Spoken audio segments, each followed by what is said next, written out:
عوام کا حق ہے، کسی کا احسان نہیں۔ مریم نواز۔ مزید تفصیلات سردار طاہر محمود کی اس رپورٹ میں۔ وزیر اعلیٰ پنجاب مریم نواز شریف نے کہا کہ عوامی فلاح و بہبود کا ہر سیکٹر میری ترجیح ہے، مسائل کا حل اور ترقی عوام کا حق ہے، کسی کا احسان نہیں۔ وزیر اعلیٰ پنجاب سے سابق MNA چودھری عابد رضا کوٹلہ نے ملاقات کی، جس میں ننکانہ صاحب اور گجرات کی ترقیاتی اموات پر تبادلہ خیال کیا گیا۔ اس موقع پر معاون خصوصی ذیشان ملک بھی موجود تھے۔ ملاقات کے دوران مریم نواز نے عوامی مسائل کے حل کی یقین دہانی کرائی۔ لیگی رہنماؤں نے مہنگائی سے ریلیف کی کاوشوں پر وزیر اعلیٰ پنجاب کو خراج تحسین پیش کیا۔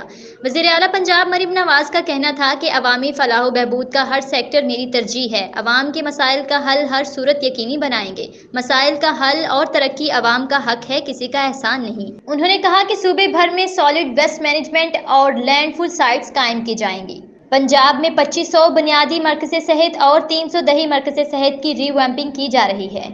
اضلاع کے ہسپتالوں میں کارڈیالوجی اور پیڈز کی جدید ترین یونٹس قائم کریں گے۔ مریم نواز کا مزید کہنا تھا کہ ہر ضلع میں علاج کی بہترین سہولتوں کی فراہمی یقینی بنائیں گے تاکہ کسی کو علاج کے لیے دوسرے شہر نہ جانا پڑے۔